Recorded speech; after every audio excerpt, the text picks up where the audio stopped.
સાતમ આઠમના મેળા બાબતે પૂરતી તકેદારી રાખવામાં આવી રહી છે. એનું જે નકશો લેઆઉટ પ્લાન છે એને ડીકન્જેસ્ટ કરી 30% સ્ટોલ્સ અને જે એના બીજા આપણા જે બીજા રાઇડ્સ છે એ ઘટાડવામાં આવી રહી છે, જેથી પૂરતી સ્પેસ ત્યાં મળે. એમ્બ્યુલન્સ વગેરેની પ્લેસમેન્ટ પણ રેશનલાઇઝ કરવામાં આવી રહી છે. ડ્રોનથી આખા જે કેટલા જનમેદની છે એના ઉપર નજર રાખવામાં આવશે. દરેક સ્ટોલ ઉપર ફાયર એક્સટિંગ્વિશર ફરજિયાત રાખવામાં આવશે. સીસીટીવી જે છે એની સંખ્યા વધારવામાં આવી છે, જેથી જેમ જનમેદનીની સંખ્યા જે કેપેસિટી કરતા સરખામણીમાં આવે તો એડવાન્સમાં આપણે 3 લેયરની સિક્યુરિટી રાખી પબ્લિકની એન્ટ્રી બંધ કરી શકીએ.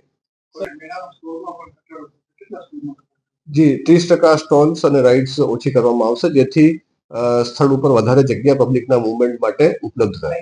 અમુક જે એમરજન્સી એક્ઝિટ છે જે અગાઉ બંધ રહેતા હતા, ફોર એક્ઝામ્પલ પોલીસ સ્ટેશનની સામેવાળો જે ગેટ છે એ પણ ખુલ્લું રાખવામાં આવશે, તથા જે બીજા એક્ઝિટ્સ છે એને પણ પહોળા કરવાની વાત છે. જી, એમાં પણ હાઈકોર્ટની સૂચનાઓ, સરકારના બધા ધારાધોરણ એ બધાના ચુસ્તપણે નિયમ પાલન કરવામાં આવશે.